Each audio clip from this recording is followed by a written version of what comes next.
oxígeno, que era el otro componente que tenía el compuesto. Ah, sí, Yo para acá tenía que implementar regla de tres simple, ¿verdad, profe? exactamente, regla de tres simples. Esos ejercicios son ejercicios de la parte práctica, no de la parte teórica. ¿Me comprende? Pero lo mismo, lo que yo pueda ayudarle, con mucho gusto. Gracias. Y con los resultados que obtenía de la regla 3 simple, ahí podía recién calcular la cantidad de oxígeno, ¿verdad? Usted sabe que tiene carbono, hidrógeno y oxígeno. Sí. Bueno, eso va a ser el 100%. Entonces usted tiene que ver el porcentaje que tiene, que le dan de carbono, que le dan de hidrógeno, y por supuesto la diferencia tiene que ser oxígeno. ¿Está claro? Ahora, yo no lo tengo acá el ejercicio a mano, pero le dan los gramos de carbono y le dan los gramos de hidrógeno, ¿puede ser? Sí. Y le dicen la cantidad total que ustedes tienen del compuesto. Eh, ya me fijo porque justo lo tenía acá, pero no. Bueno, hagamos lo siguiente, usted búsquelo tranquilo y cuando terminamos la clase lo vemos. ¿Puede ser? Dale, dale, muchas gracias. Profe, Sí. yo hoy estaba haciendo el evaluativo la vez pasada y quería preguntarle, el- ¿es normal que el tiempo del autoevaluativo sea de 10 minutos para las 20 preguntas? Que no son, entiendo que son 15 preguntas. No, el autoevaluativo que estaba en la página era de 20 preguntas y haciéndolo muy rápido a conciencia y medianamente, no me alcanzaba, o sea, calculando eran 30 segundos por pregunta y habían algunos que eran, por ejemplo, ejercicios de un volumen, que en una probeta poníamos una X cantidad de volumen de agua, se medía, Sí, sí, tirábamos una piecita de hierro, de sí. la cual sabíamos la masa y mirábamos el volumen final, pero por el resto era pensar así en menos de 30 segundos, 6 opciones, cosa por el estilo. En general, lo que trata de dársele son 1 minuto por pregunta. ¿Está claro? En ese caso en particular que usted me está planteando, no estoy al tanto de todas maneras. Cualquier duda que tengan al respecto, pregúntenle a la ingeniera Chaile respecto a la cantidad de tiempo, porque ella es la que dictamina el tiempo. Generalmente La jefa de cátedra, ¿no? el tiempo que se les da es 1 minuto por pregunta. Eso es en el tema de nomenclatura, fundamentalmente. ¿Está claro?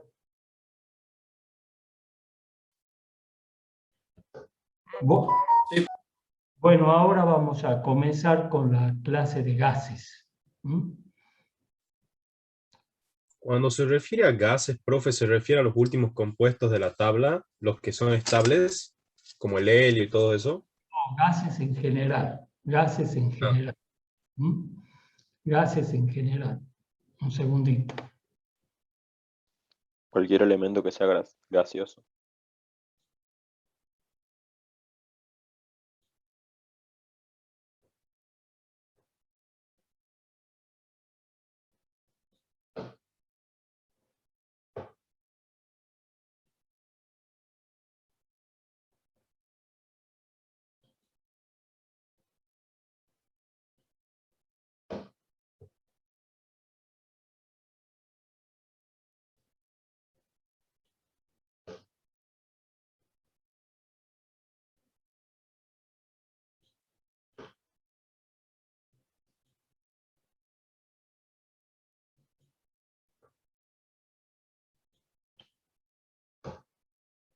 Bueno, el tema que vamos a ver hoy es gases. Y dentro del tema de gases vamos a ver dos aspectos.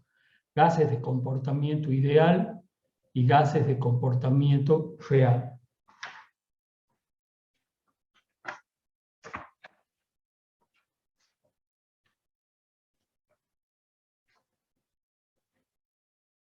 Todos hemos realizado repetidas veces la experiencia de inflar un globo. El aire que se introduce a través de un orificio provoca que el globo se infle y que su superficie se estire hasta un cierto límite que es, y por supuesto, el de la explosión del globo. ¿Qué estuvimos haciendo? Hemos introducido aire en el sistema y el sistema respondió a esa perturbación variando su masa, presión y volumen. Eso nos indica que tenemos por lo menos variables que deben estar de alguna manera interrelacionadas. Ahora, tenemos un gas, los gases son reales, pero lo que tenemos que tomar en cuenta es de que aquellos gases que cumplen con un modelo de ecuaciones, es decir, que se adaptan a ecuaciones, a relaciones entre la presión, la temperatura y el volumen, se va a denominar gases de comportamiento ideal. Previamente a eso, vamos a ver cómo se relacionan estas tres variables, presión, temperatura y volumen, para una sustancia dada. La sustancia que vamos a analizar, en principio, es el agua. Este diagrama, en el espacio donde tenemos presión, volumen y temperatura para el agua, tiene esta forma. Ustedes ven que acá tenemos los tres estados de la materia. El estado sólido, agua al estado de hielo, agua al estado de gas y agua al estado de líquido. Estos tres estados están interrelacionados.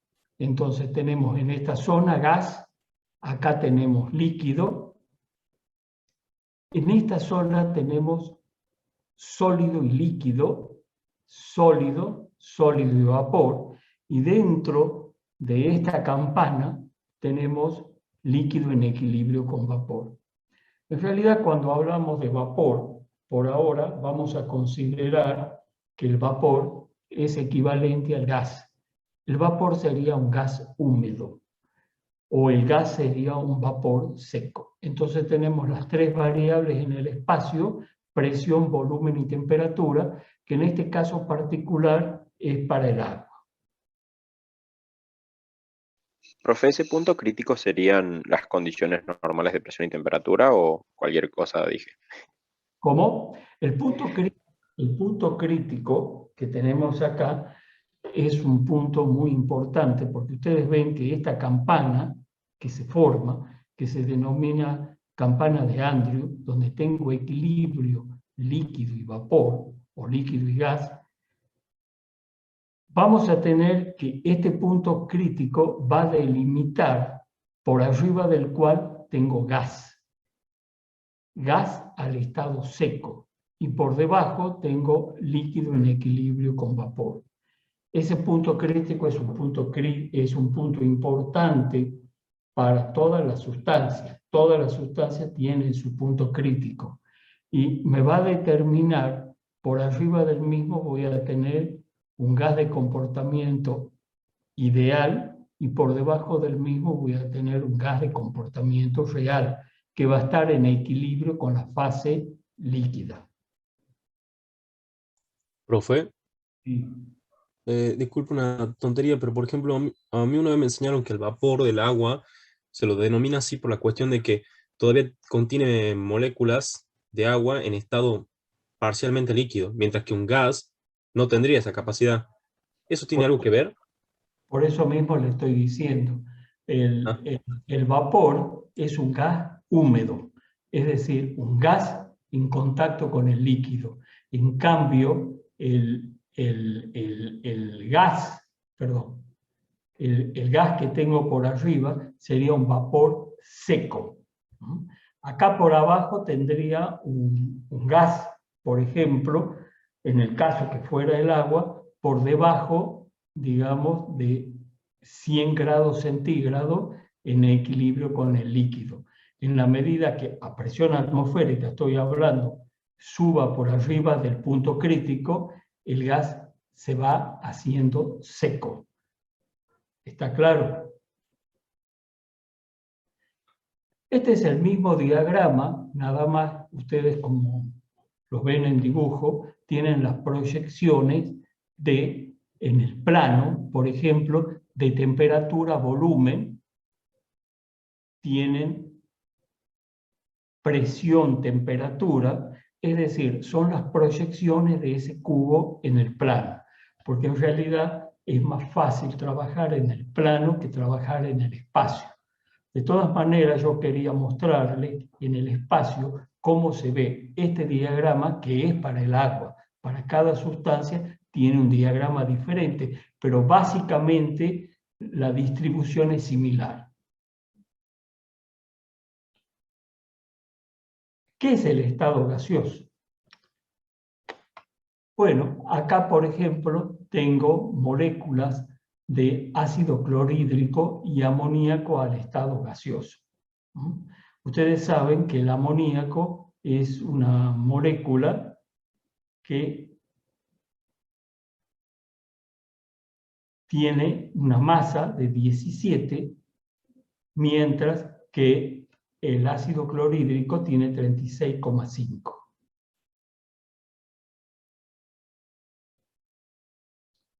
Las moléculas que componen la materia en estado gaseoso se pueden mover libremente y en forma aleatoria, chocando permanentemente entre sí y con las paredes del recipiente. ¿Qué es lo que podemos decir del estado gaseoso? El estado gaseoso es el estado más energético, es decir, donde las moléculas tienen la mayor energía posible. Fundamentalmente estamos hablando de energía cinética. Se mueven casi independientemente unas de otras. Al tener distancias intermoleculares tan grandes entre las moléculas, eso le va a dar una propiedad que le es exclusiva al estado gaseoso, que es la compresibilidad. Es decir, las moléculas tienen distancias intermoleculares y esto les permite comprimirse y expandirse. En la medida que pasamos al estado líquido, esas distancias intermoleculares disminuyen y por lo tanto en el estado líquido tiene volumen propio, pero no tiene forma propia. Y en el estado sólido son tan próximos que tienen forma y volumen propio.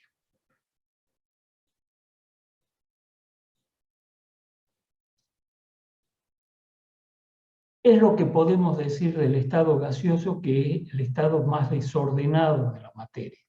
Y acá podemos ver que tenemos, por ejemplo, el estado gaseoso, el estado líquido y el estado sólido, donde las moléculas en el estado sólido están muy próximas entre sí.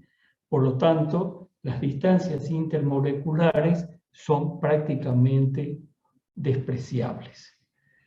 Mientras que en el estado gaseoso las distancias intermoleculares son muy grandes y eso les permite que las fuerzas de atracción intermolecular sean despreciables. La característica fundamental del estado gaseoso es que tiene compresibilidad, es decir, la posibilidad de comprimirse y expandirse. Por lo tanto, no tiene forma ni volumen propio, sino que adquiere la forma y el volumen del recipiente que lo contiene. Profe, como las fuerzas de atracción son despreciables, ¿es que por eso se estudia gases ideales antes de mandarnos directamente a los reales? La idea es la siguiente, para que ustedes tengan en claro. Los gases ideales son gases que cumplen con las leyes de los gases. Ustedes saben que a todo proceso físico se le trata de encontrar, para predecir, un modelo matemático.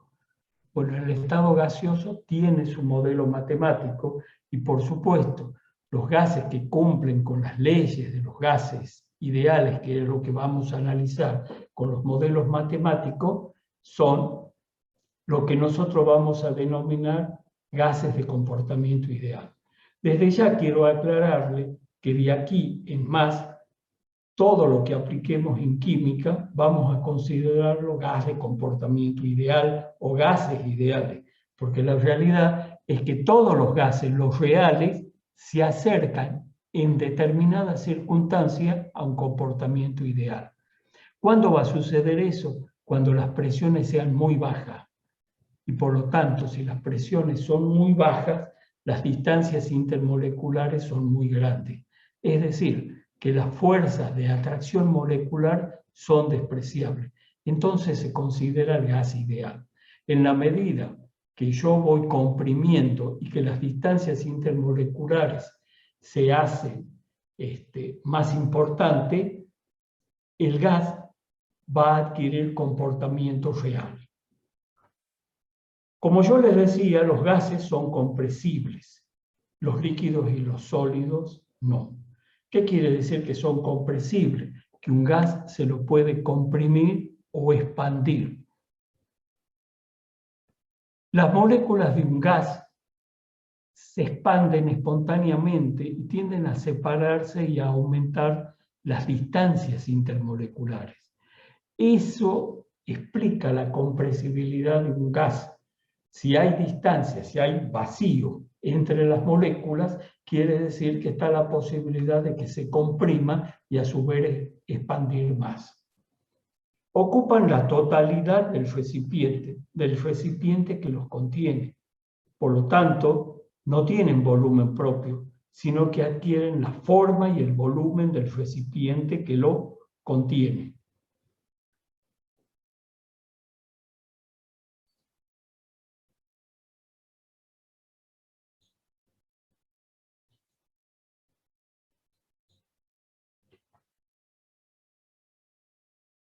Saben ustedes que densidad es masa sobre volumen.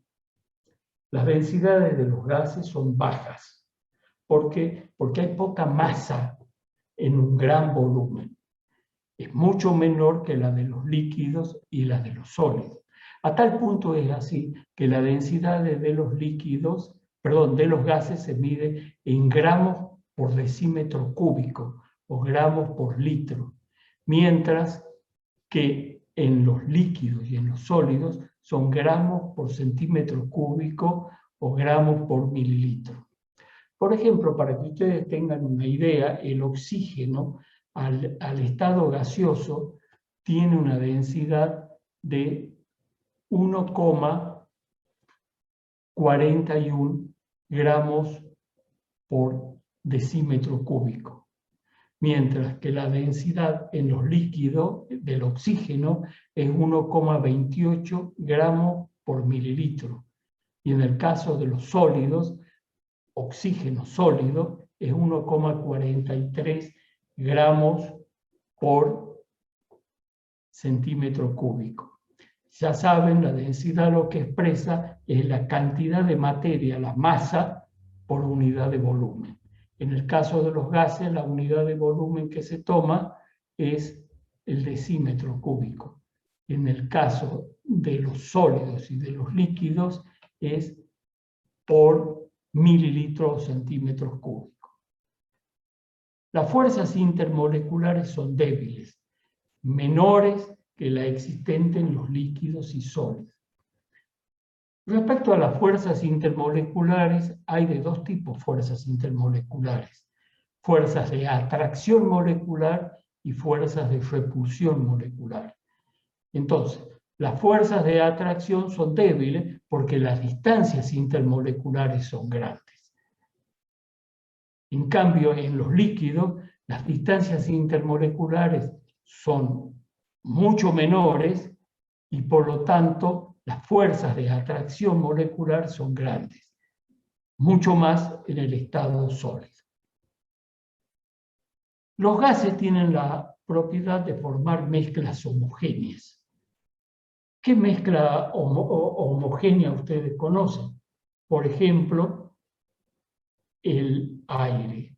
El aire es una mezcla de gases formada por oxígeno en 21 partes, nitrógeno en 78 partes y un 1% de otros gases. El más representativo de eso es el argón, que sería un 1%. Las partículas de un gas se encuentran en constante movimiento al azar, porque están muy energéticas, tienen mucha energía, chocan entre sí con las paredes del recipiente que los contiene, como en este caso. Y esos choques de las partículas del gas con las paredes del recipiente que lo contienen van a generar la presión del gas. Entonces, ¿qué es la presión del gas? La presión del gas es el choque de las moléculas contra las paredes del recipiente que contiene el gas.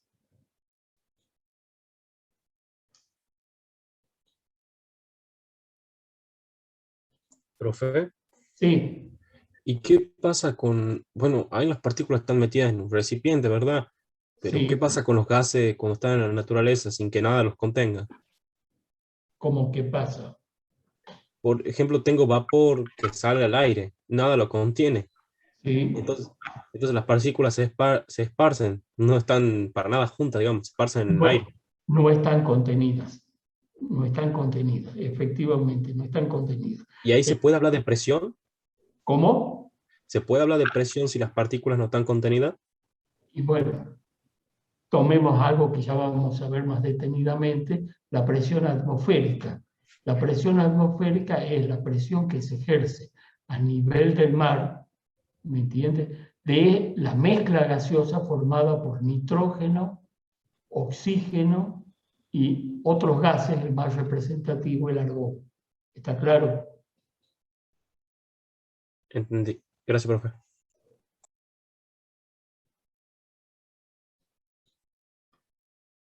A bajas presiones, las moléculas están separadas entre sí por grandes distancias en relación a su tamaño. A bajas presiones y elevadas temperaturas, el volumen total de las moléculas es despreciable frente al volumen total del recipiente. El estado de un gas queda definido por las variables de estado que son temperatura, volumen y presión. Y a eso hay que agregar N, el número de moles o masa de gas.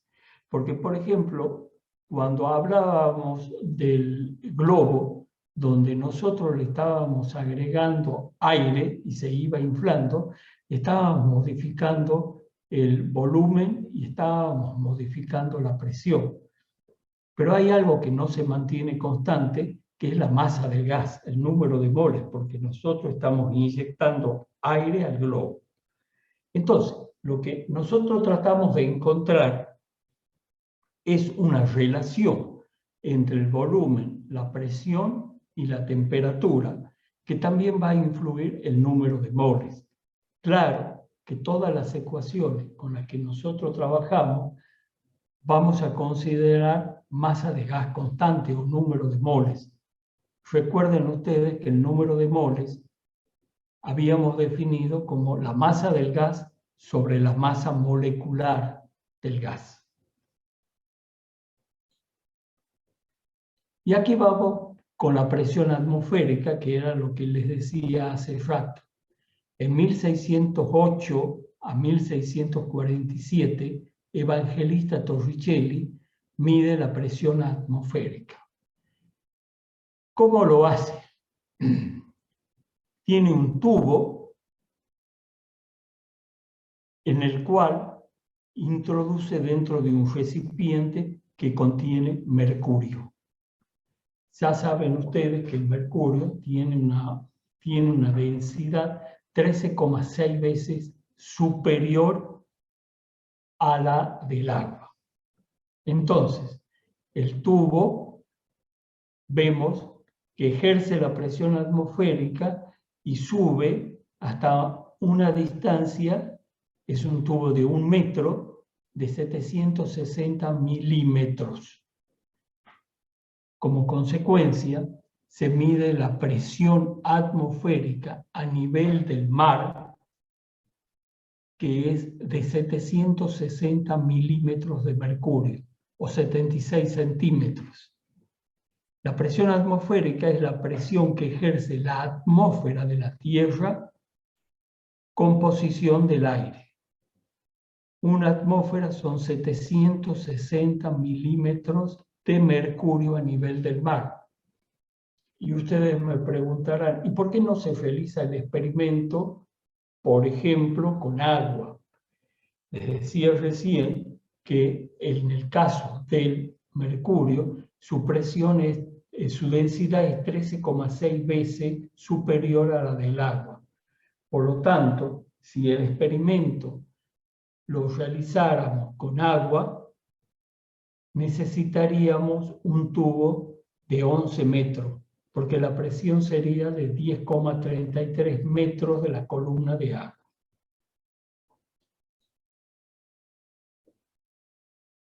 ¿Cómo se mide también la presión de un gas?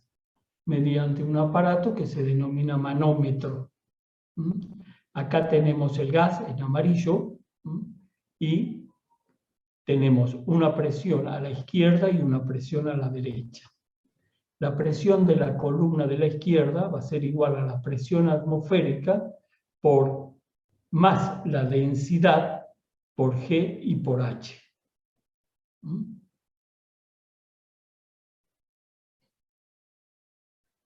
Por lo tanto, la presión atmosférica más la densidad, por ejemplo, del mercurio, por la aceleración de la gravedad y por H, va a ser la presión del gas.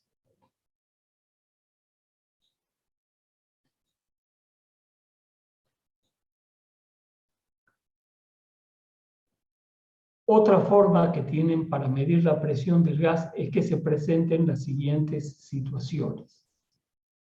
Tengo un gas y en este caso la presión del gas es menor a la presión atmosférica.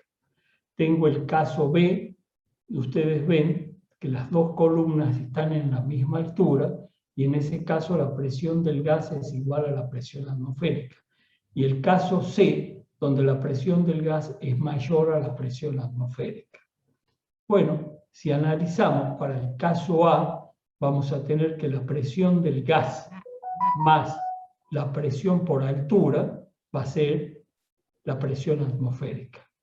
En el segundo caso, la presión del gas es igual a la presión atmosférica y en el tercer caso vamos a tener que la presión del gas va a ser la presión atmosférica más la presión por diferencia de altura. pH es presión por diferencia de altura. Profe. Sí. Ahí nos está usando agua como ejemplo en los conductos en estos conductos. ¿O es algún líquido, digamos?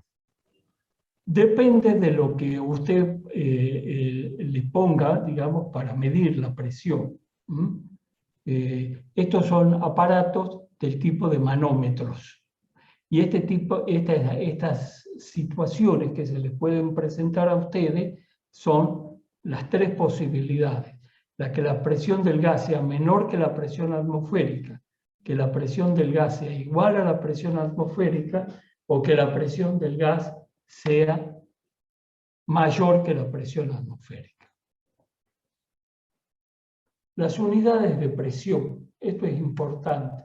Ustedes saben que la presión es fuerza por unidad de área, la fuerza que se ejerce sobre un área transversal.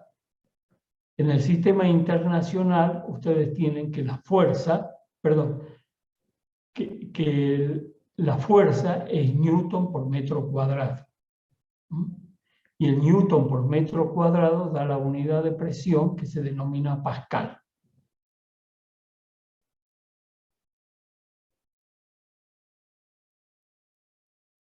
Si la fuerza es el peso de la columna manométrica C, voy a tener que la presión va a ser la masa por la aceleración de la gravedad sobre la superficie transversal. Por lo tanto, la masa del líquido manométrico va a ser igual a la densidad por el volumen, y el volumen es igual a la superficie por la altura. Por lo tanto, la presión es igual a ρ por G y por H. La unidad en el sistema internacional se denomina el Pascal. Una atmósfera son 760 milímetros de mercurio. En honor a Torricelli, que es el primero que mide la presión atmosférica, se denomina 760 Torricelli. Y esto es igual a 1,13 bares, igual a 101,3 kilopascales. Recuerden que el pascal, nosotros habíamos dicho que era el newton por el metro cuadrado. En realidad, en el sistema internacional, la unidad de medir presión es el pascal. Entonces, cuando ustedes hablan de una atmósfera, están hablando de 101,3 kilopascales. 101.325 pascales. Otra de las características para tomar... Profe, ¿Sí? ¿puedes explicar el número de las unidades? Volvemos. ¿Qué es lo que quiere? La parte de...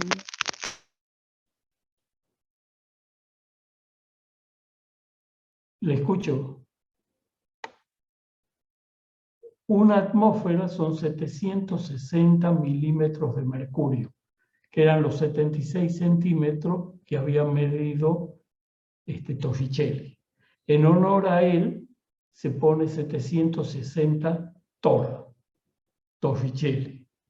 Y a su vez es 1,013 bares. Bar es una unidad de presión. Y la unidad de presión en el sistema internacional es el pascal. Serían 101.325 pascales. Por lo tanto, se toman 101,325 kilopascales, 1000 pascales. Generalmente se toma directamente 101,3 kilopascales.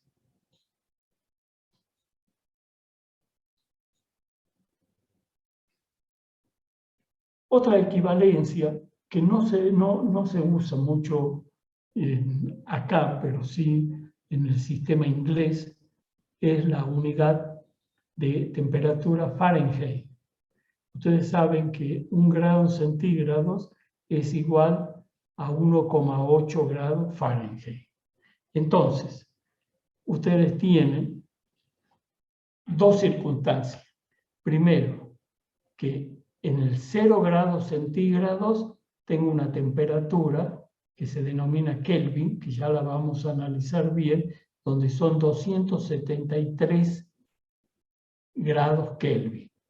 Y los 100 grados centígrados serían 373 Kelvin.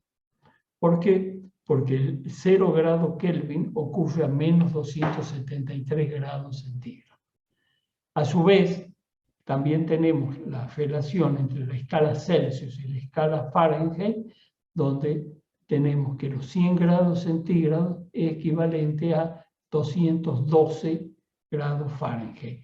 Es decir, 0 grados centígrados son 32 grados Fahrenheit.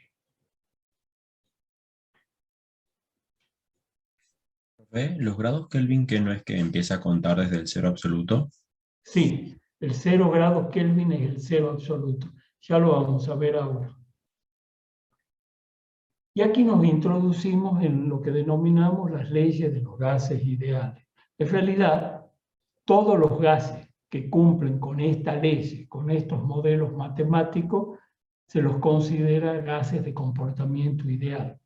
¿Y un gas real puede tener comportamiento ideal? Sí. ¿Cuándo? A bajas presiones.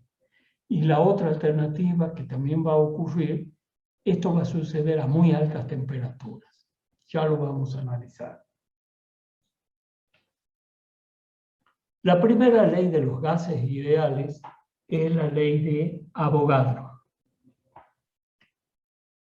La ley de Avogadro que dice que el volumen de un gas es directamente proporcional a la cantidad de materia. Cuando hablamos de cantidad de materia, hablamos del número de moles a presión y temperatura constante. Nosotros graficamos el volumen en función del número de moles y vamos a obtener una recta que pasa por el origen, que es directamente proporcional al número de moles. Es la variación el volumen con el número de moles, siempre a temperatura y presión constantes. Entonces, lo que podemos decir es lo siguiente: volúmenes iguales de un mismo gas o de gases diferentes en iguales condiciones de presión y temperatura contienen el mismo número de moléculas.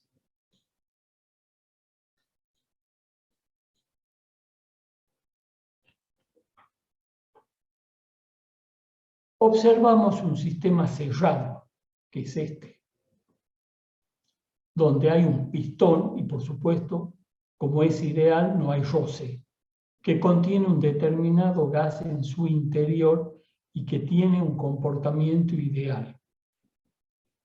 El número de moles, es decir, para todas estas leyes lo que vamos a considerar es que la masa del gas es constante. Y cuando hablamos de masa de gas constante estamos hablando del número de moles constante. Es decir, que tenemos un sistema y no estamos introduciendo gas ni sacando gas de ahí. Analizaremos el volumen en función del número de moles, presión y temperatura. El comportamiento de las variables presión, volumen y temperatura, que son las denominadas funciones de estado, tomándolas de 2 en 2 y veremos cómo varía una de ellas en función de la otra. Volumen con la presión, siempre considerando en este caso temperatura constante y número de moles constante. Volumen con la temperatura, presión constante y número de moles constante. Y presión con la temperatura, volumen constante y número de moles constante. Profe, en esa ecuación, ¿qué era la F? ¿Cómo? En la ecuación anterior, abajo de cuando decía que el número de moles era constante, ¿qué es la F? ¿Fuerza? La F, función. Función. ¿Saben lo que es una función? Es encontrar Sí. ecuación matemática de ver cómo varía el volumen con la presión y después con la temperatura, manteniendo siempre, en todos los casos, la masa de gas constante, número de moles. Ustedes saben que el número de moles es masa sobre peso molecular o masa molecular. La primera ley que vamos a analizar es la ley de Boyle. Y esta ley de Boyle es, en general, todas las leyes de los gases son leyes empíricas, no son leyes teóricas, sino son empíricas. Y han sido deducidas aproximadamente en el siglo XVII. Dos señores diferentes, por un lado Boyle, por otro lado Mariotti, trabajaron la relación del volumen de un gas con la presión a temperatura constante y masa de gas constante. Entonces, encuentran ellos lo siguiente: ¿cómo puede variar el volumen con la presión? Imagínense ustedes que tienen una determinada cantidad de gas y comienzan a comprimir, están aumentando la presión. Si aumentan la presión, el volumen disminuye, lo cual quiere significar que la presión y el volumen, manteniendo la temperatura constante y la masa de gas constante, son inversamente proporcionales. El volumen de un gas es inversamente proporcional a la presión que soporta a temperatura y número de moles constante o masa de gas constante. ¿Cómo es esa proporcionalidad? Bueno, ustedes tienen que B1 es inversamente proporcional K sobre P sub 1 y B sub 2 es K sobre P sub 2. Por lo tanto, la relación que ustedes van a encontrar es que la presión es igual a una constante K por la inversa de la presión. Nos va a quedar que B1 por P sub 1 es igual a B sub 2 por P sub 2. Esta es la que se conoce como la ley de Boyle y Mariotti, es decir, ley a una masa de gas constante y temperatura constante, para un proceso que vamos a denominar isotérmico. ¿Profe? ¿Sí? Dos consultas. Uno, el simbolito que estaba ahí de una B y ese simbolito que decía después 1 sobre P era de inversamente proporcional, ¿verdad? El simbolito Sí.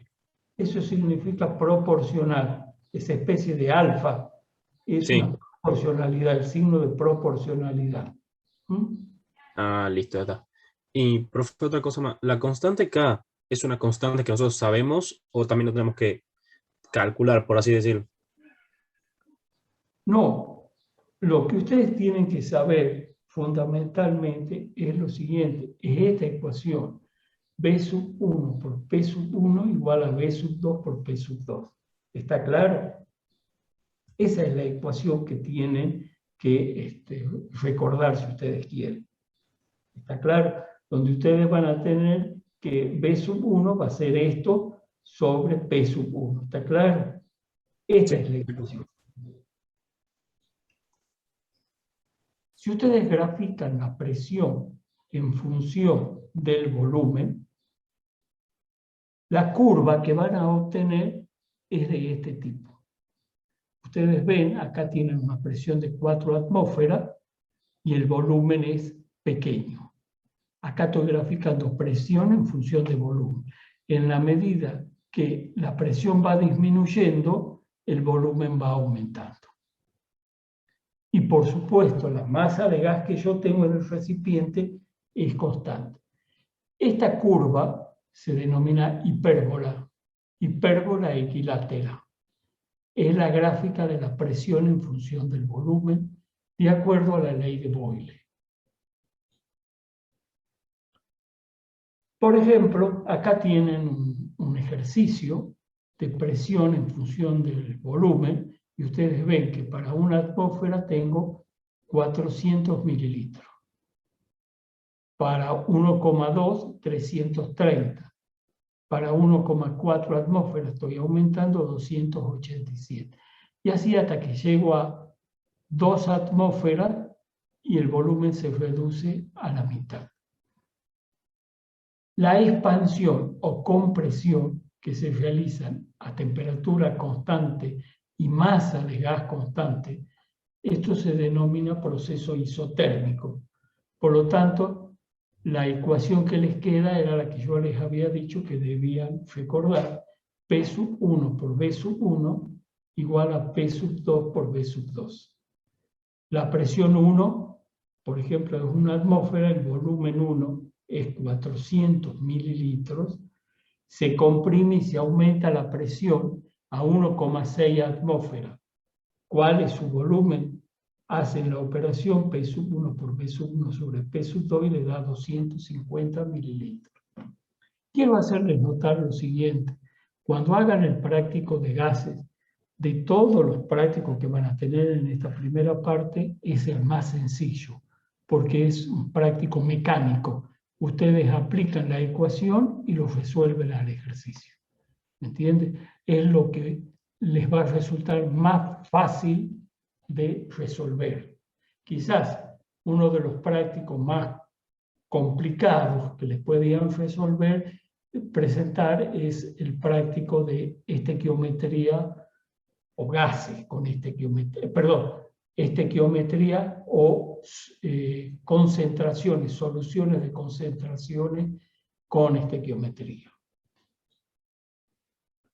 Entonces ustedes tienen la ecuación que les queda es P1 es igual a K sobre B sub 1, o si no, P1 por B1 igual a P sub 2 por B sub 2. Ahora, si ustedes graficaban, yo les decía, obtenían presión en función del volumen, obtienen esta curva. Esta curva se denomina hipérbola equilátera. Creo que ya la deben haber visto ustedes en la parte de análisis matemático y geometría analítica. Pero, ¿qué es lo que trato? Siempre se va a tratar de que a todo fenómeno, a ecuación matemática, tratar de encontrar la ecuación más sencilla, que es la ecuación de una recta. Si yo hago mediante este artificio matemático, grafico la presión en función de la inversa del volumen, para esta ecuación, que es la misma, lo que obtengo es una recta que pasa por el origen. Esta es la gráfica de la presión en función de la inversa del volumen. Y es también la ley de Boyle. Siempre que ustedes tengan una curva, deben tratar de que esa curva la lleven a la curva más sencilla de analizar, que es la recta. Profe, ¿Sí? o sea que en una gráfica podemos ver cómo varía tanto la presión como el volumen, que sería la de la hipérbola, y en la otra podemos ver cómo se mantiene ese proceso con la inversa del volumen, digamos, o sea, cómo en la... Es la misma, nada más que esta es más fácil de analizar. ¿Por qué es más fácil de analizar la recta? Porque usted, para determinar una recta, necesita nada más que 2 puntos.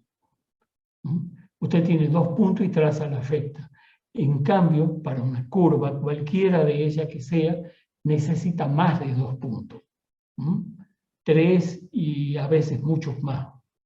Por eso es que es más fácil analizarla a la recta. Ah, claro, pero no cambia el artificio matemático, sí, es lo mismo. Gracias, profe. Es lo que se conoce como artificio matemático. Las otras 2 leyes son analizar, hemos trabajado a temperatura constante, y ahora vamos a analizar a presión constante o a volumen constante. Por ejemplo, en este primer caso, y es la ley de Charles y Gay-Lussac, y es para un proceso a presión constante, donde lo que va a variar es, en este caso, va a ser el volumen con la temperatura. Los procesos a presión constante se denominan, así como los isotérmicos, los a temperatura constante se denominaban isotérmicos, a presión constante se denominan isobáricos. Entonces, ¿qué es lo que pasa? El volumen de un gas es proporcional a la temperatura, manteniendo constante la presión y la masa del gas o el número de moles. Esa es la transformación isobárica. Es decir, el volumen es proporcional a la temperatura, a número de moles y presión constante.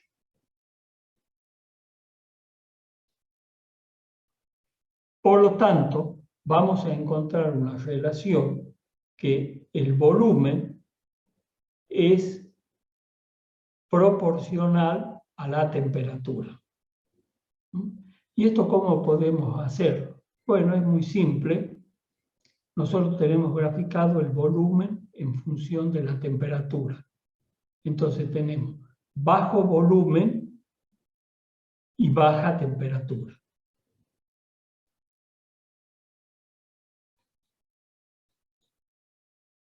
Sí, nosotros graficamos el volumen en función de la temperatura, vamos a ver que el volumen va a ser la temperatura más en grados centígrados más una determinada temperatura, donde al trazar la gráfica vamos a ver que es una recta y que corta al eje de las abscisas en un punto que es menos 273 grados centígrados.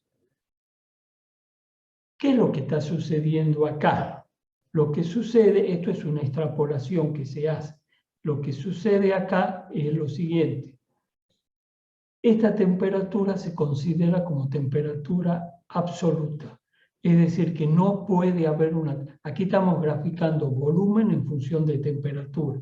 No puede haber una temperatura inferior a 273 grados centígrados, por ejemplo, menos 300 grados centígrados, porque en ese caso, si nosotros extrapolamos la curva, vamos a comenzar a tener un volumen negativo. Y el volumen negativo, de acuerdo a los estudios de la física que nosotros tenemos, no existe. No hay volúmenes negativos. Por lo tanto, la temperatura mínima a la que puede existir es menos 273 grados centígrados, que es denominada cero absoluto o 0 Kelvin. No hay temperaturas inferiores a menos 273. En realidad es 1,159, pero tomamos menos 273 grados centígrados. A partir de acá, nosotros vamos a trabajar con escalas de Kelvin.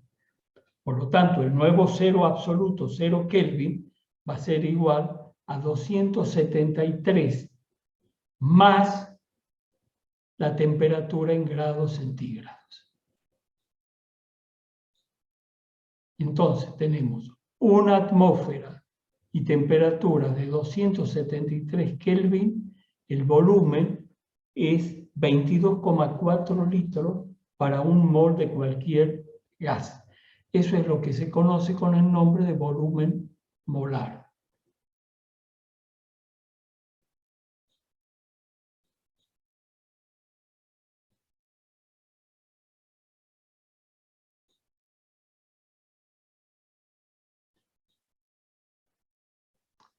Disculpen un minutito.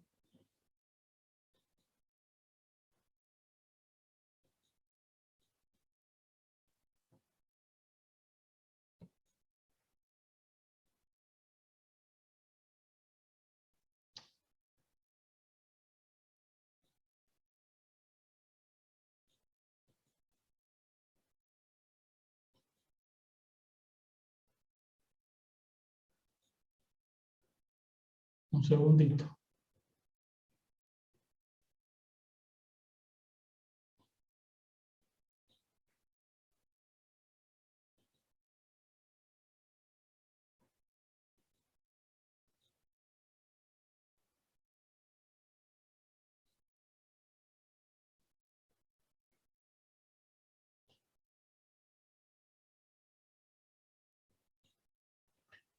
Habíamos visto nosotros una transformación isobárica, que era presión constante, y si tenemos una curva de temperatura isotérmica T1 y una curva isotérmica de temperatura T2, la isobárica a presión constante sería esta.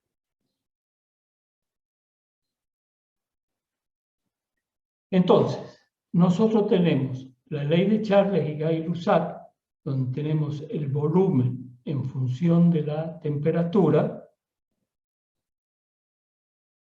y tenemos acá la escala en grados centígrados y aquí la escala en Kelvin. Yo les diría que a partir de ahora ya la escala en grados centígrados no existe. Todo lo que van a ver en química de acá para adelante va a estar expresado en grados absolutos, en Kelvin. Por lo tanto, la temperatura que le den a ustedes en grados centígrados deben sumarle 273. Por ejemplo, si les dicen 25 grados centígrados, van a tener 273 más 25, 298 grados Kelvin.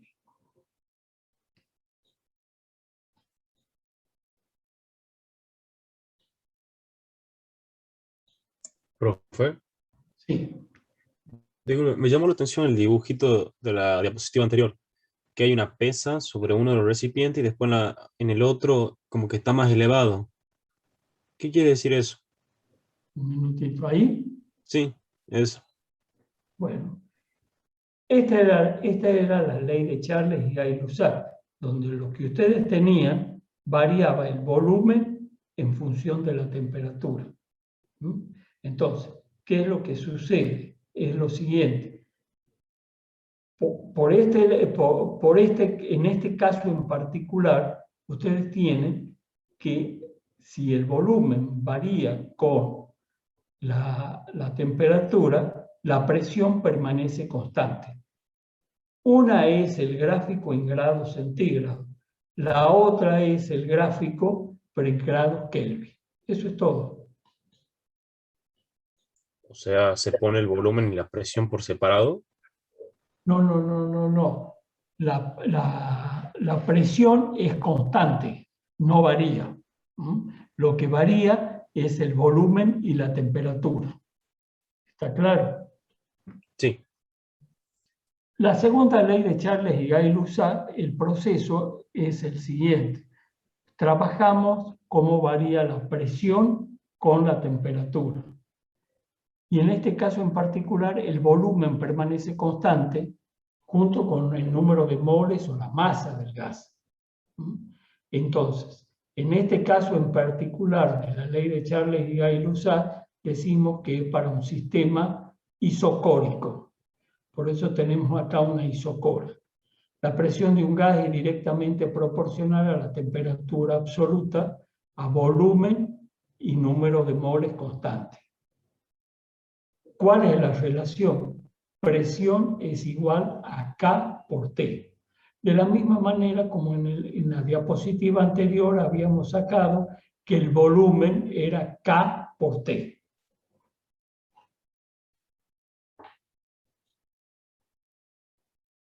Entonces, la segunda ley de Charles y Gay-Lussac, vamos a tener una relación de que P sub 1 es K por T1, P sub 2 es K por T2, por lo tanto la ecuación que nos queda es P sub 1 sobre P sub 2 igual a T sub 1 sobre T sub 2.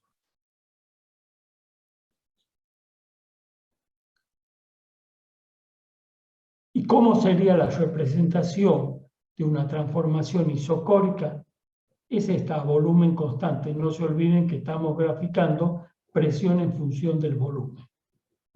Tenemos, por un lado, T1 y T2, que son cómo varía isotérmicamente de la ley de Boyle, y por otro lado tenemos a volumen constante. A presión constante sería en esta parte. Profe, ¿puede volver a la diapositiva anterior? ¿Ahí? A la anterior a esa. Sí. Tengo una duda. Todavía no entiendo a qué se le denomina K en esos cálculos. K es una constante de proporcionalidad. Yo podría haber puesto P sub 1 alfa proporcional a T sub 1. Esa constante de proporcionalidad, cuando usted tiene una proporcionalidad para que se transforme en una igualdad, debe agregarle una constante. Una constante es un número. ¿Está claro? Entonces por eso tiene K por T sub 1, K por T sub 2. Cuando usted divida miembro a miembro, los K se van y me queda P1 sobre P sub 2 igual a T1 sobre T sub 2. Lo mismo que para la anterior, usted tenía que para un proceso isobárico, B sub 1 sobre B sub 2 igual a T sub 1 sobre T sub 2. ¿Está claro? Sí, ahora sí, profe.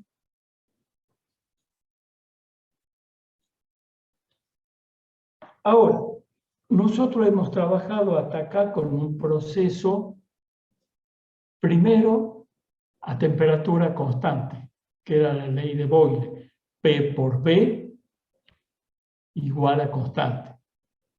Para un proceso isobárico, que es a presión constante, B sub 1 sobre B sub 2 igual a T1 sobre T2. O si usted quiere, B1 es igual a K por T.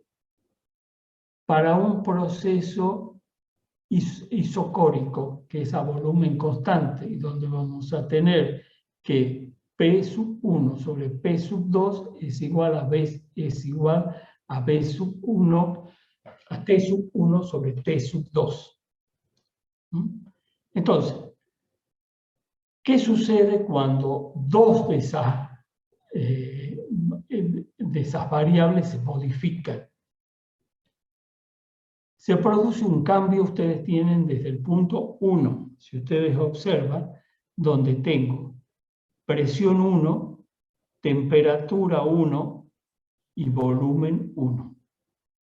Hasta un punto 2, donde tengo presión 2, temperatura 2 y volumen 2.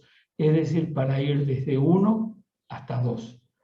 Estas curvas que ustedes tienen así, a 300 grados Kelvin, y la otra, supongamos que sea a T2, 600 grados Kelvin, son las isotermas de la ley de Boyle. Entonces, en el punto 1, yo tengo P1, B1 y T1. Hasta el punto 2, donde tengo P sub 2, T sub 1 y B sub 2 segunda, que es este punto 2 segundo, isotérmico. B2 segundo es un volumen intermedio.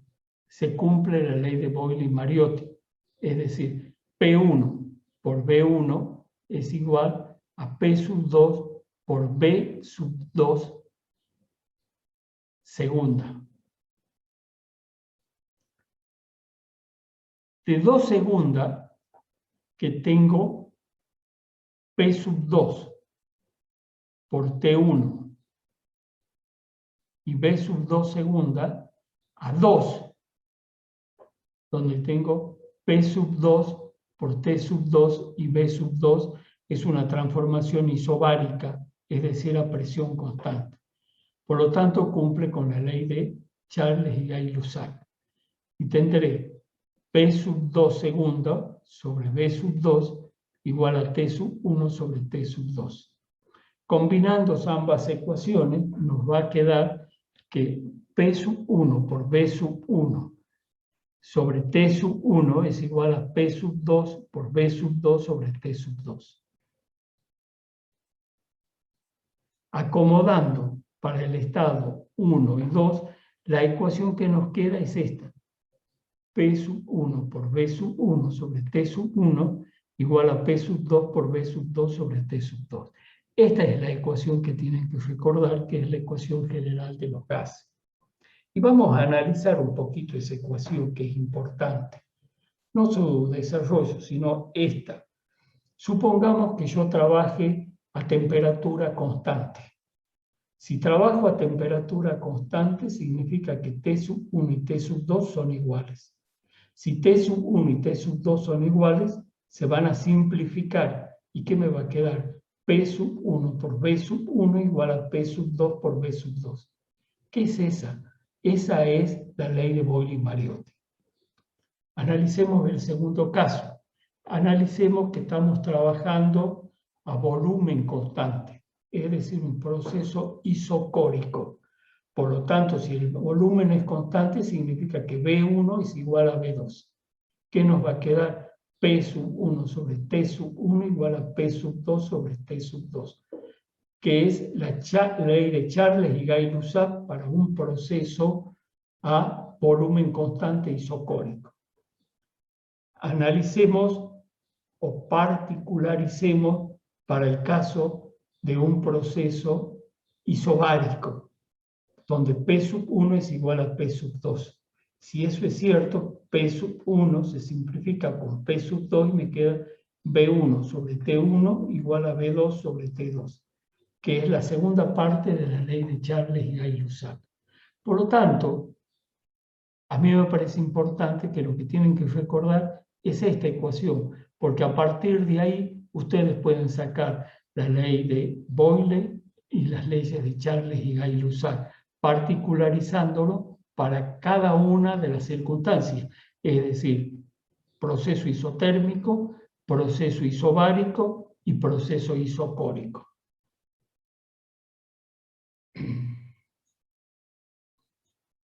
Profe, o sea que esas tres ecuaciones forman la ley de los gases ideales, o sea, perdón, la ecuación de los gases ideales, o esa ecuación de los gases ideales forma las otras tres.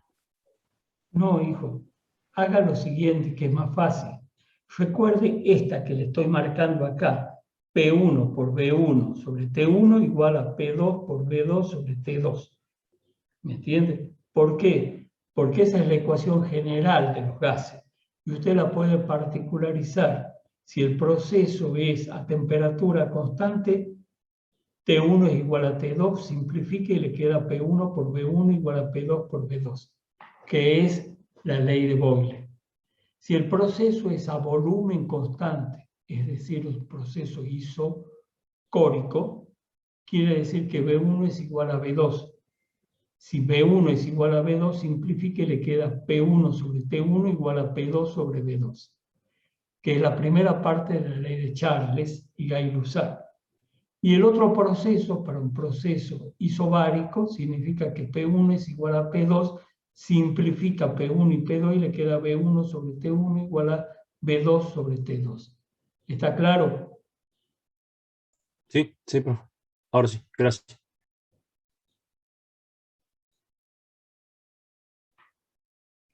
Bueno, acá tiene las diferentes situaciones que se los dejo para que ustedes las analicen en esta figura, ¿no? Donde, por un lado, les muestra acá que tienen diferencias de temperatura, y la temperatura está variando. En el otro tienen la misma temperatura, pero están variando los volúmenes, ¿me entienden? Y en otro que está variando la presión.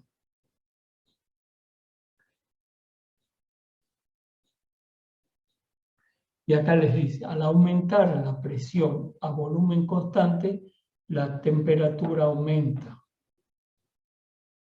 Es la ley de Charles. Al aumentar la presión a temperatura constante, el volumen disminuye, la ley de Boyle. Al aumentar la temperatura a presión constante, el volumen aumenta, la ley de Charles. Y al aumentar, que es la última parte, el número de moles a temperatura y presión constante, el volumen aumenta, que era la ley de Avogadro.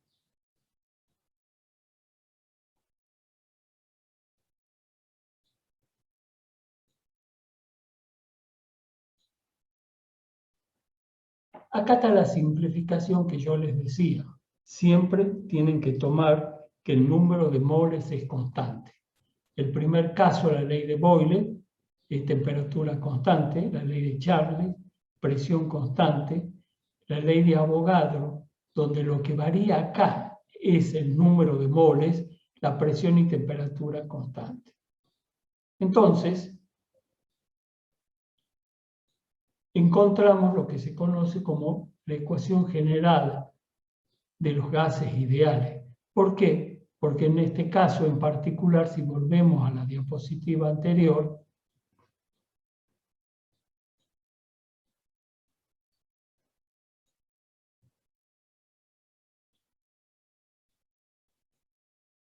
vamos a tener lo siguiente.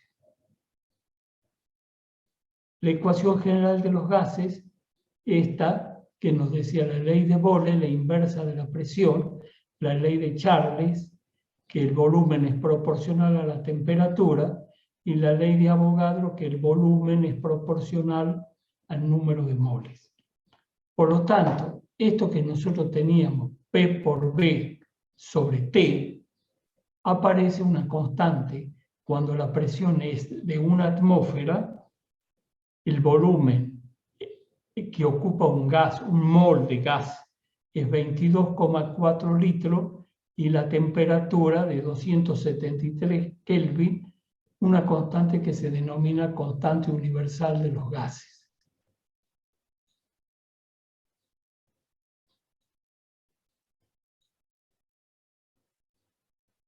La ley general de los gases es P por V igual a NRT. N es el número de moles, y F es lo que se conoce como la constante universal de los gases, que es a una presión P sub 0 de una atmósfera a un volumen de 22,4 litros, que es el volumen de un mol de gas, y una temperatura de 273 Kelvin, 0 grados centígrados. Su valor es 0,082. Este valor sí lo van a tener que recordar. Entonces será atmósfera por litro sobre grados Kelvin por mol. R es independiente del gas. Cambia de valor de acuerdo a las unidades. Eso sí, porque por ejemplo, lo vamos a ver más adelante, R puede valer 8,31 Joule sobre mol a grado Kelvin cuando veamos termodinámica, o 1,987 calorías sobre mol Kelvin. Tomen ustedes y hagan la operación. Presión, una atmósfera por 22,4 litros sobre 273.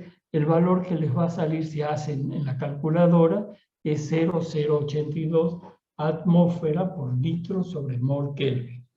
Ustedes ven que el denominador de esta constante universal de los gases es mol Kelvin. Siempre. Joule sobre mol Kelvin, calorías sobre mol Kelvin. Por lo tanto, ustedes lo que pueden escribir, la ecuación general de los gases, es P por B. Era nRT y ahora N es G sobre M. Masa sobre masa molecular. Entonces vamos a tener, a su vez, que si G lo dividimos en el volumen, vamos a obtener una densidad y vamos a tener presión por el peso molecular igual a la densidad por R y por T. R, constante universal de los gases, ese valor sí van a tener que recordarlo, que es 0,082 y sus unidades, atmósfera por litro.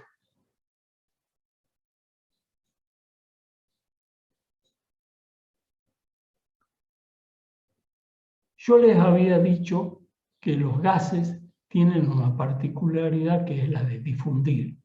Esa propiedad que tienen de difundir es lo que les permite formar mezclas gaseosas. De ahí tenemos, por ejemplo, el caso del aire, que está compuesto por oxígeno, nitrógeno y gas argón. Entonces, la ley que analiza la difusión de los gases, ¿y por qué difunden? Porque ustedes ven las distancias entre moléculas son grandes, hay mucho espacio vacío. Entonces ustedes acá tienen oxígeno a una atmósfera, nitrógeno a una atmósfera, abren la llave y comienza la difusión de gases. Y lo que van a obtener cuando esto esté abierto es una mezcla de oxígeno-nitrógeno y oxígeno-nitrógeno. Graham es quien estudia estos fenómenos de difusión y dice la velocidad de difusión de un gas a temperatura constante es inversamente proporcional a las masas moleculares.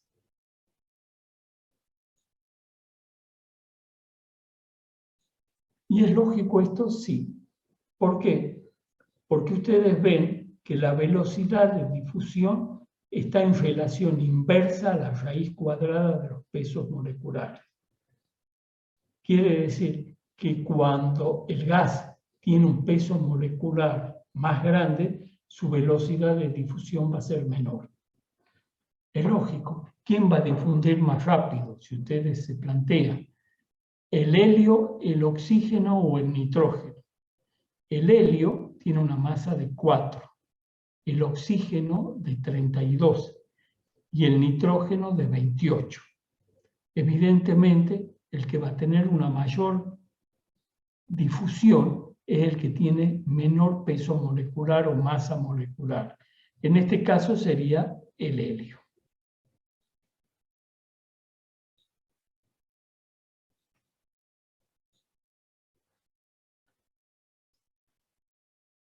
Otro de los temas interesantes es el estudio de las presiones parciales.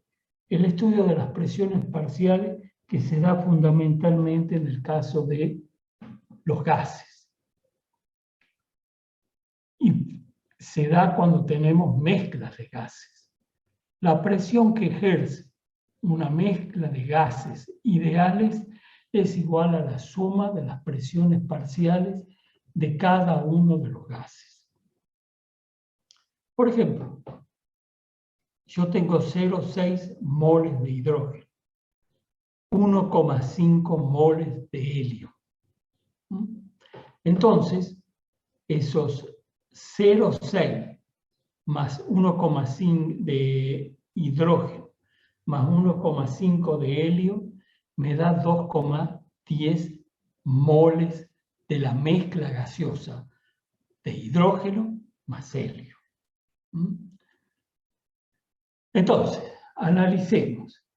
Yo tengo una presión de hidrógeno de 2,9 atmósferas, más 7,2 del helio, me da una presión total de 10,1 atmósferas. Esto es sencillo a simple vista de ver. Quiere decir que la presión total es la suma de las presiones parciales de cada uno de los gases que se encuentran en la mezcla. La presión parcial es la presión de un componente de la mezcla, ejercería si él solo ocupara todo el volumen del recipiente. Analicemos un poquito. ¿Qué es la presión de un gas? Habíamos definido que la presión de un gas estaba dada fundamentalmente por el choque de las moléculas contra las paredes del recipiente.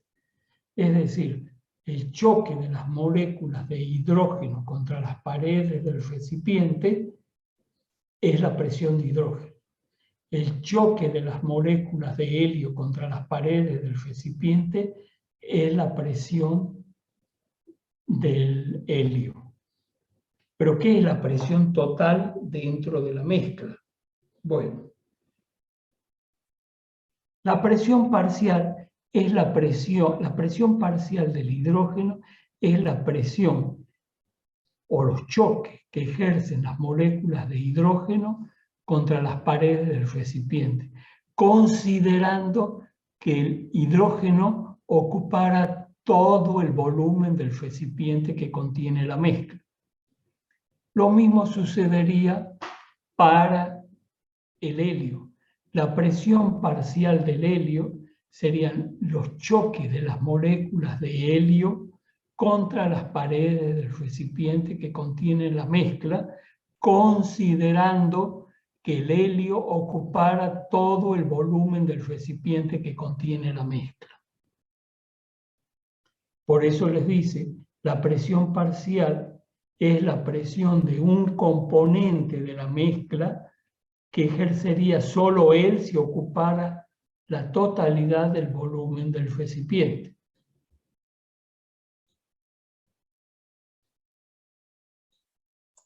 Profe, una pregunta.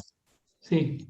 Y con la presión atmosférica es la presión de la atmósfera en la superficie, en este caso el recipiente seríamos nosotros los objetos, porque la atmósfera no está en un recipiente, ¿o sí? ¿Cómo? ¿Cómo se explica esto con la presión atmosférica, con el gas que sería la atmósfera? Porque no hay ningún recipiente, pero sí hay presión atmosférica. Bueno, el caso, cuando usted mide la presión atmosférica, está midiendo la presión del gas, ¿me entiende? Del gas mezcla que contiene oxígeno, nitrógeno y otros gases, argón, por ejemplo. Entonces, ¿usted cómo saca la presión parcial de cada uno de ellos?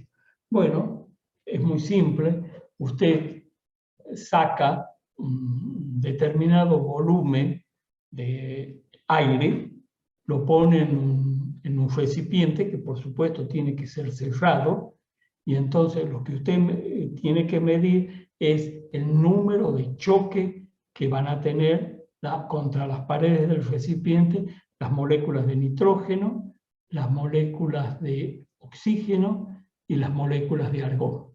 ¿Está claro? Sí. Profe, Sí, mijo. refiriéndose a ese tema de la presión atmosférica, cuando uno se refiere a la presión, o sea, la fuerza sobre la masa ejercida en el gas, la presión que se está refiriendo en la atmósfera es que la presión, el peso, la fuerza gravitatoria, digamos. Es la fuerza, ¿me entiende?, que ejerce la atmósfera por unidad de área. Es como cuando hemos medido con el barómetro de Torricelli. ¿Está claro? Ah, entonces el concepto se mantiene. Ya entendí. Gracias, profe. Entonces, estas leyes que son denominadas leyes de Dalton, saca que la presión total es la sumatoria de las presiones parciales. Si esto es cierto, y usted sabe que la presión es N por R y por T sobre B, por supuesto, cuando estamos trabajando con gases ideales, y le queda que es la sumatoria de NI por R por T y sobre B, porque el volumen es el mismo volumen que si tuviera oxígeno solo, que estuviera nitrógeno solo, o si tuviera argón solo. Desde ya, al tener menor cantidad de moléculas de un gas, por ejemplo argón, el número de choques que van a tener las moléculas de argón contra la pared del recipiente va a ser menor que las de nitrógeno, por ejemplo, o oxígeno. Bueno, por definición de presión parcial, usted tiene acá que es N1 por R por T sobre el volumen total, que es el volumen del recipiente.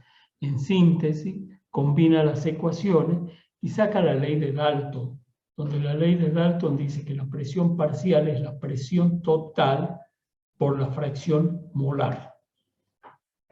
P1 es igual a P total por la fracción molar. Esa ecuación de la ley de Dalton es muy importante y la tienen que manejar. PI es igual a la presión total por XI. Por ejemplo, si ustedes dicen, vamos a suponer nitrógeno. Queremos saber la presión del nitrógeno en la atmósfera. La presión total es la 760 milímetros de mercurio y la fracción que usted tiene de nitrógeno es 0,78. Entonces usted va a tener una atmósfera por 0,78. Esa va a ser la presión del nitrógeno. La presión del oxígeno será una atmósfera por 0,21. Y la del argón será una atmósfera por 1%, 0,01.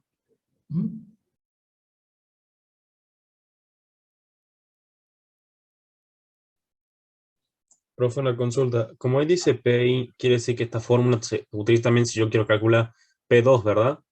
No Sí. necesariamente P1. Sí, está generalizando, exactamente. Pero sería con la fracción molar de P, o sea, de X2, ¿no? No de X1. Del gas I. Claro. Gracias, profe. De la misma manera que para las presiones hay una ley de volúmenes parciales, donde el volumen total de una mezcla de gases ideales es la suma de los volúmenes parciales. P1 más B2, es decir, la sumatoria de los B sub I. El volumen parcial de un gas en una mezcla es el volumen que ocuparía cada gas si solo estuviera ejerciendo una presión igual a la presión total. Por lo tanto, la ecuación que tienen que tener en cuenta es BI es igual al B total por la fracción X sub I.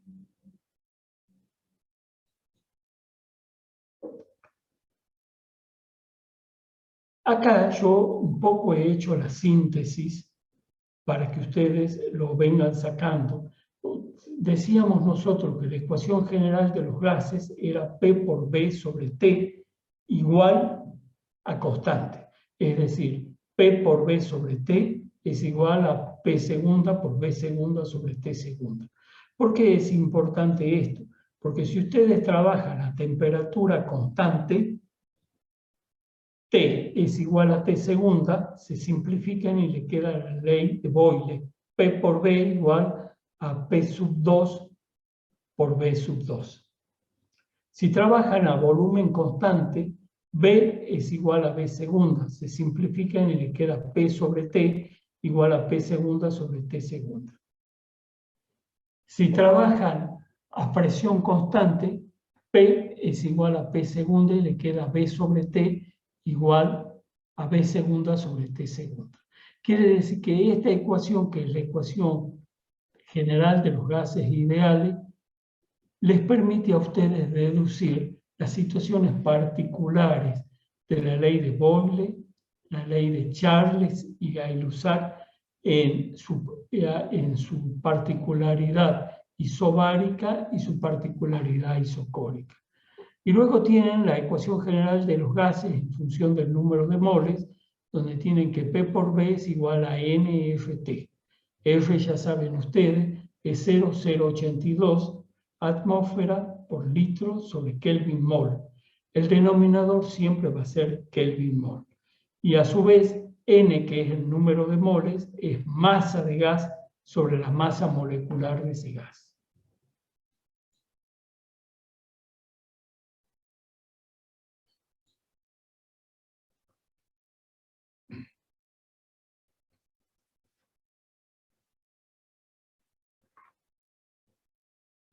La temperatura de un gas es una medida relacionada con la energía cinética promedio de sus moléculas al moverse.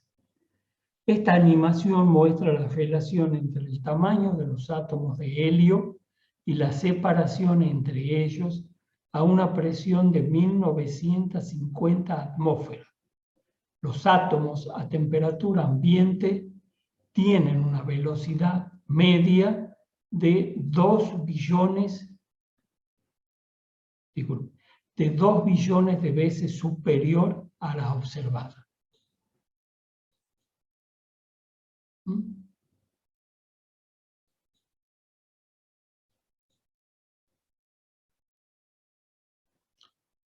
Ahora, las leyes que nosotros hemos visto son la ley de Charles y Gay-Lussac y la ley de Boyle y Mariotti, y la ecuación general de los gases. Yo les había dicho que eran leyes empíricas.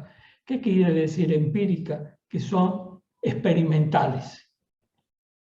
En el siglo XIX, una serie de teóricos comprueban esas leyes empíricas de manera teórica.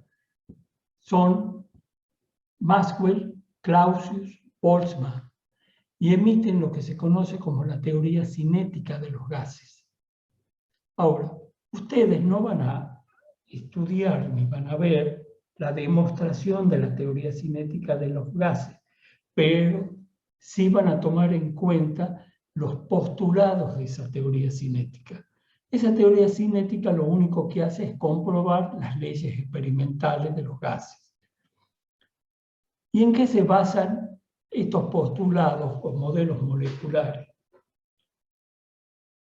Los gases están constituidos por partículas, átomos o moléculas separados por espacio libre o vacío. Es decir, ustedes ven, están en permanente movimiento y hay distancias intermoleculares importantes entre las moléculas. Las partículas de un gas están en constante movimiento en línea recta, al azar y en todas direcciones. A bajas presiones, el volumen total de las partículas del gas es muy pequeño y se desprecia en relación al volumen del recipiente que contiene el gas. Las partículas del gas chocan entre sí y con las paredes del recipiente que lo contiene. Ustedes tienen que imaginarse, por ejemplo, en una mesa de billar, donde tienen las bolas del billar que vendrían a cumplir el papel de las moléculas.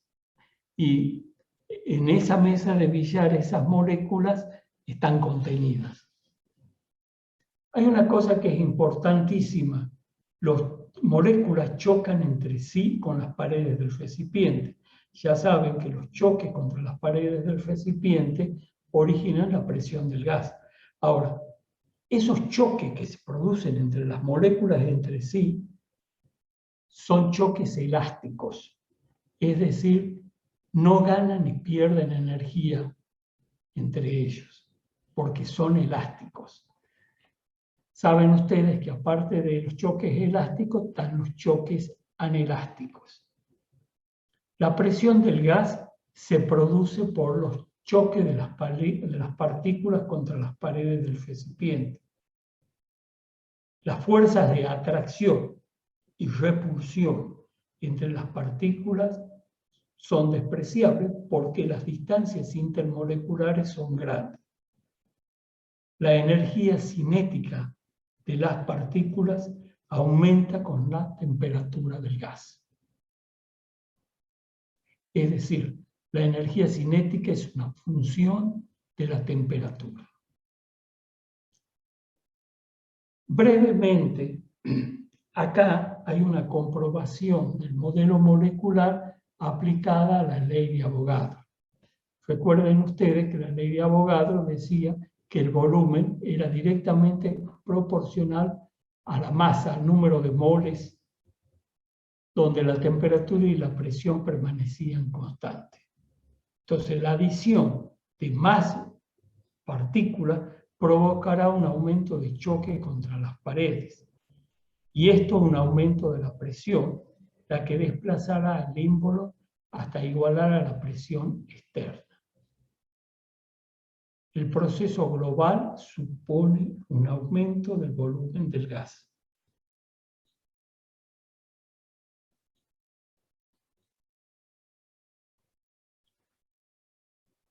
Esto brevemente para que ustedes lo analicen, simplemente.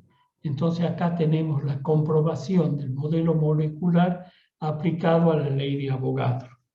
Y donde les ponen el modelo, le dan la masa de las moléculas de dos gases, 1 y 2, el número de moléculas del gas 1 por centímetro cúbico, y del gas 2, la velocidad media del gas 1 y del gas 2, y la energía cinética del gas 1 y del gas 2.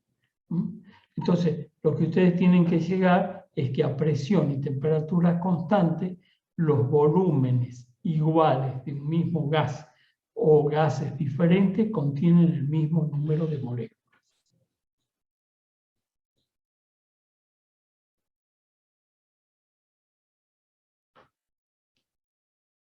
De la misma manera, teóricamente se hace la comprobación de la ley de Boyle-Mariotti, donde trabajamos a número de moles y temperatura constante, y ustedes tenían que el volumen era inversamente proporcional a la presión.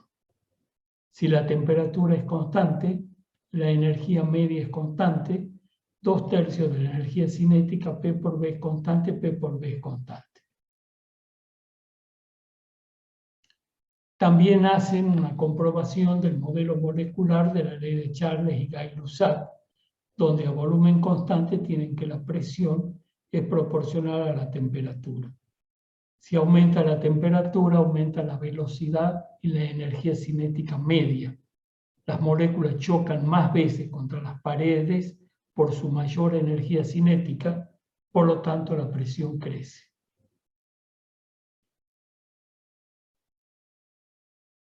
De la misma manera lo hace cuando N y P es constante y el volumen es proporcional a la temperatura.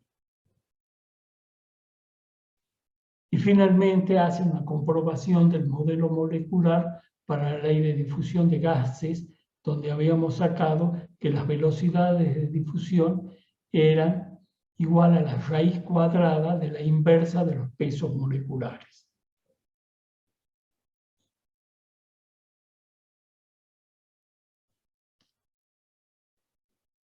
Tienen la distribución de velocidades de Boltzmann.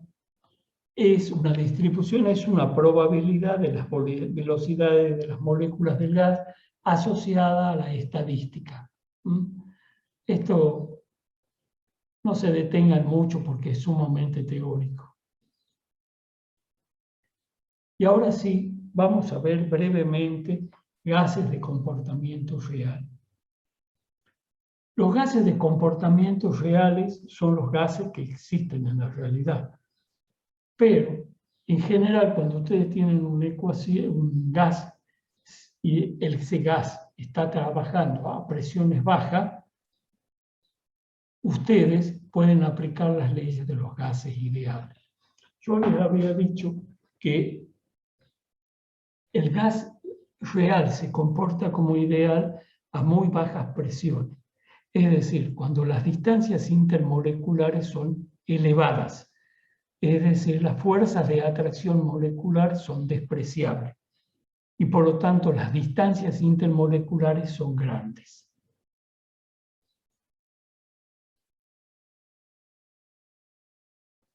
Bueno, este es reiterativo, ya lo hemos visto. Entonces, nosotros teníamos la ecuación P por B igual a nRT. Para un mol me queda que P por B es igual a RT. Esto decía la ecuación general de los gases.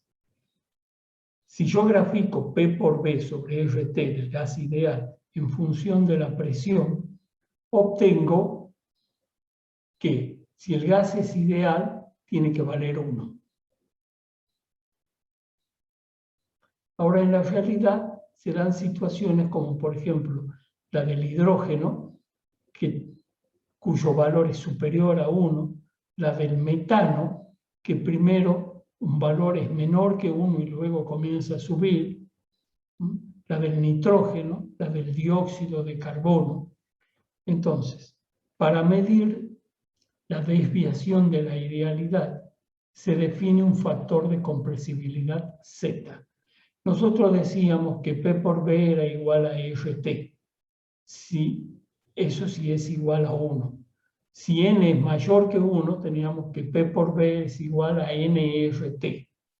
Entonces, introducimos un factor Z que se denomina factor de compresibilidad y que me indica, es una medida de la desviación de la idealidad.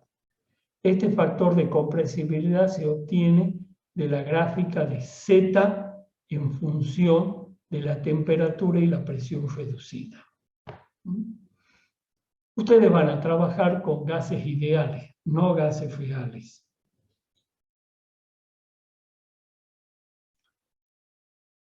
Vemos acá lo siguiente, que en la medida que la temperatura aumenta, el gas se acerca más al comportamiento ideal. Vemos a 1000 grados Kelvin, 500 grados Kelvin y 200 grados Kelvin para el gas nitrógeno. A presión elevada, el volumen del gas se comprime. Por lo tanto, el volumen disponible para el movimiento es menor que el volumen medido, ya que el volumen de las moléculas pasa a ser importante. Entonces tengo volumen disponible igual a volumen medido menos N por B. El factor N por B corrige el volumen que ocupan las propias moléculas.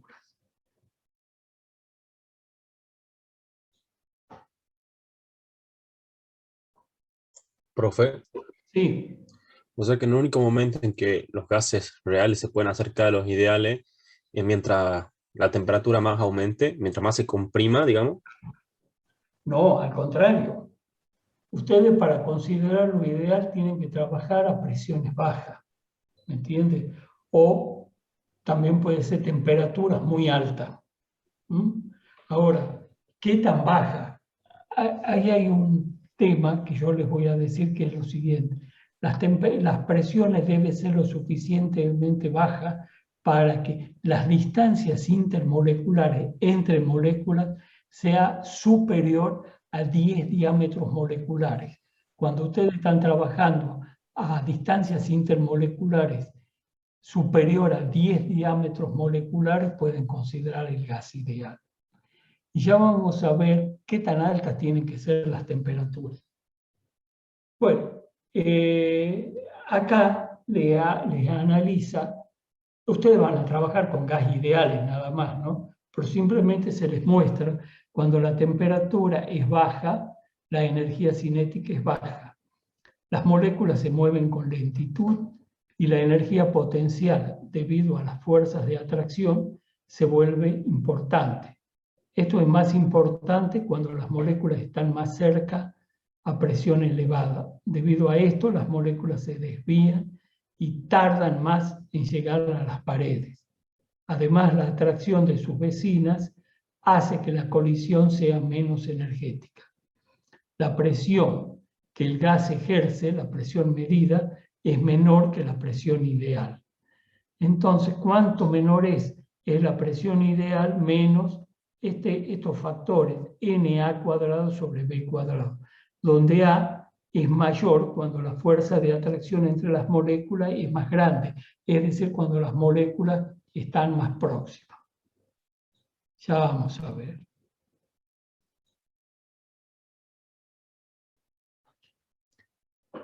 El primero que trabaja o introduce correcciones a la ecuación P por B igual a nRT es un señor Van der Waals en 1867, que estudia las desviaciones del comportamiento ideal de los gases y ajusta mediante factores de corrección. La ecuación que ustedes tenían era P por B igual a nRT. Este introduce P más n² por A sobre B² por B menos NB. A corrige la existencia de fuerzas de atracción y el mayor número de choques. A. Y B es un covolumen que corrige el volumen disponible debido al volumen de las moléculas o covolumen.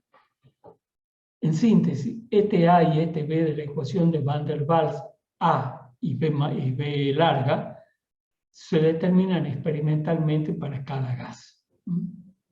Esto es a manera de mostrar. En realidad, cuando ustedes tengan, lo primero que van a hacer como ingeniero es aplicar la ecuación general de estado de gases y después introducir, digamos, factores correctivos. Esta ecuación da un error de cerca del 40%, así que no es muy buena. Pero hoy en día con las computadoras ya se trabaja, digamos, con ecuaciones con mayor precisión.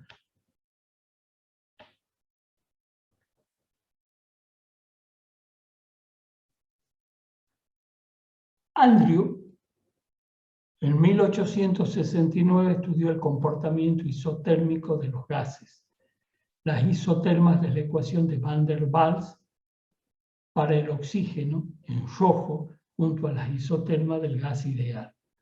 Ustedes ven que en la medida que la temperatura va aumentando,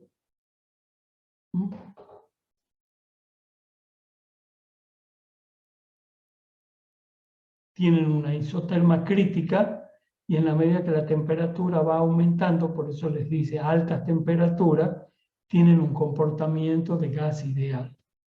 A temperatura elevada y presión baja se aproxima al comportamiento ideal. Esto es importante, temperaturas elevadas y presión baja. ¿Qué temperatura elevada tiene que ser por arriba del punto crítico? ¿Y qué presión baja? Ya les he dicho, la presión tiene que estar dada porque las distancias intermoleculares sean superiores a 10 diámetros moleculares.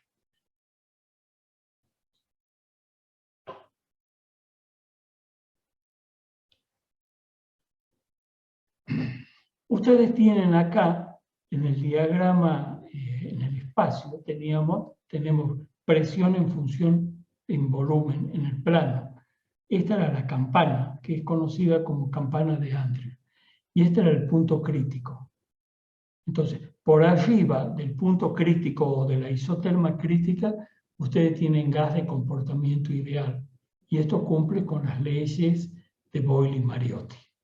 Por debajo está el problema, donde sí van a tener que aplicar leyes de gases reales. Entonces, van a tener que analizar dos factores. Primero, trabajar a temperaturas por arriba de la temperatura de la isoterma crítica, de la temperatura crítica de ese gas que están analizando. ¿De dónde van a sacar la temperatura crítica? De las tablas. Y también pueden ser aplicadas a presiones donde los diámetros moleculares, las distancias intermoleculares sean superiores a 10 diámetros moleculares.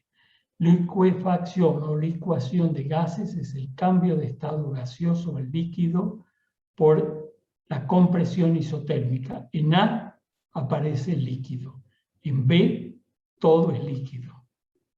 La isoterma crítica es la que contiene C. Tc es la temperatura por arriba de la cual no se puede licuar un gas por simple compresión.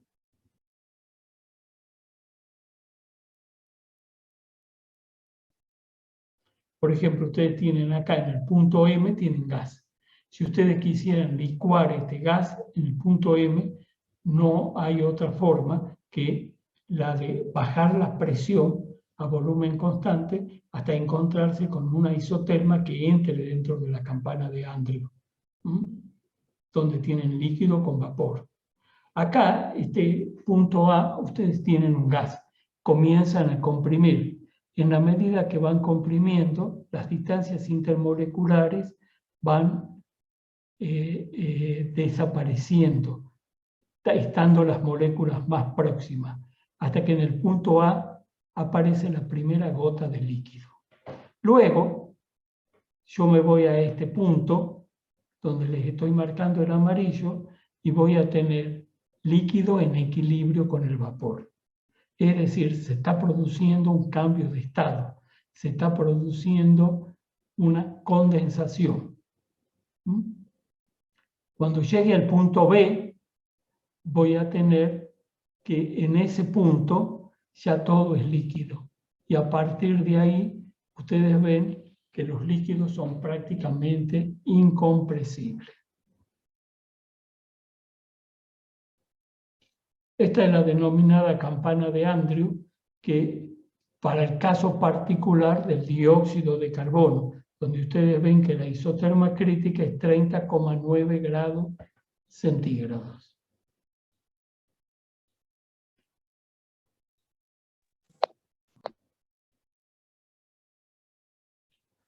El último punto que vamos a ver es el denominado efecto Joule-Thomson. El efecto Joule-Thomson, ellos descubrieron que un gas, al expandirse adiabáticamente, es decir, bruscamente, sin intercambio de calor, se enfría. Es decir, que sucesivas compresiones y expansiones bruscas, no dándole tiempo a que haya intercambio de calor, se produce un enfriamiento. En ello están basados, por ejemplo, los compresores de los aires acondicionados o de las heladeras. Pero para algo más sencillo de la vida diaria, ustedes tienen, por ejemplo, el desodorante en aerosol. El desodorante en aerosol, ustedes tienen que cuando se colocan el aerosol, es decir, aprieta y sale, van a sentir en el recipiente donde estaba el desodorante un enfriamiento. Esa es una aplicación del efecto Joule-Thomson en la vida diaria. Este efecto Joule-Thomson es muy importante para licuar gases. Fundamentalmente se lo utiliza, por ejemplo, para separar nitrógeno de oxígeno. Acá en Tucumán hay una planta que produce nitrógeno y por supuesto separa del oxígeno, donde tienen acá un pequeño circuito que está basado en compresiones y expansiones bruscas, cómo se realiza ese proceso de licuefacción del aire, donde por un lado obtienen nitrógeno y por otro lado obtienen oxígeno.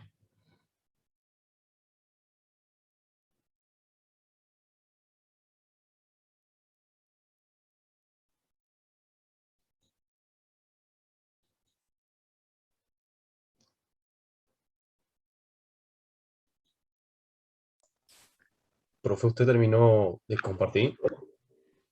¿Cómo, hijo? Sí, dejó de compartir. No, ya se ha terminado la clase, hijo. Ah, perdón. Ya se ha terminado la diapositiva. No hay... ¿Cómo pasa el tiempo? ¿Ah?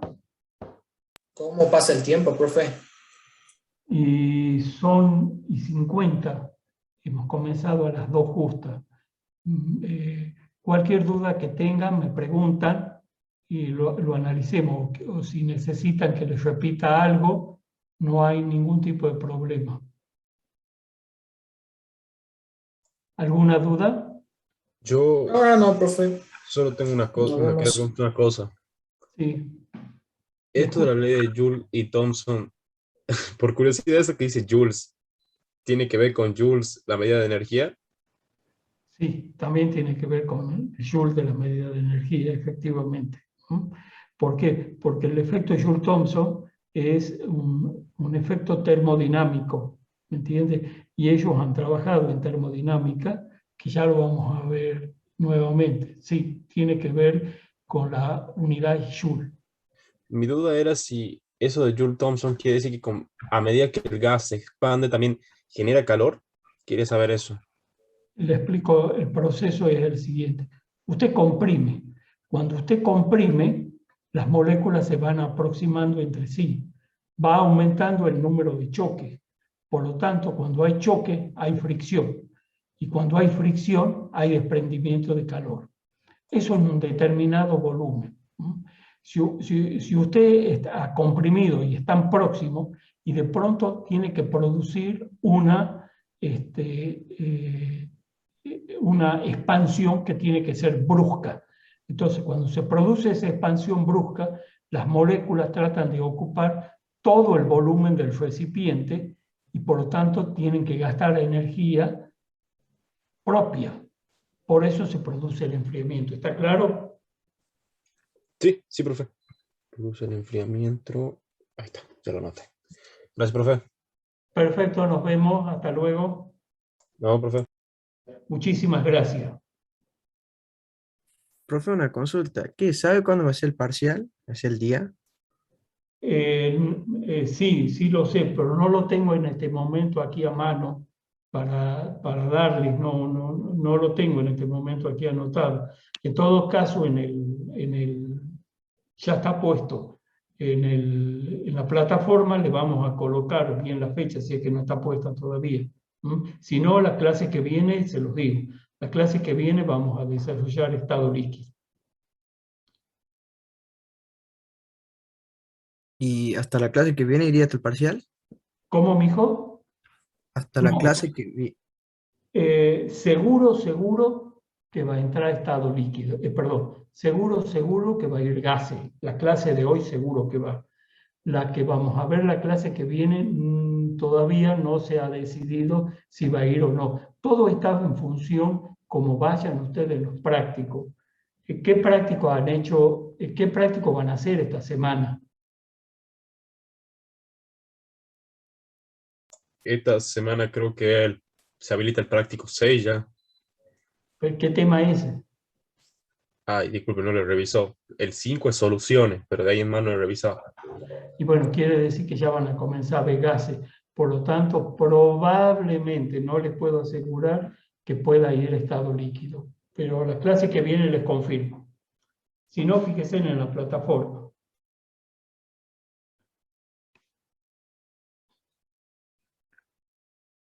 Adiós, profe, nos vemos. Hasta luego, mi hijo. Muchas gracias. No, Hasta luego, profe, profe. gracias.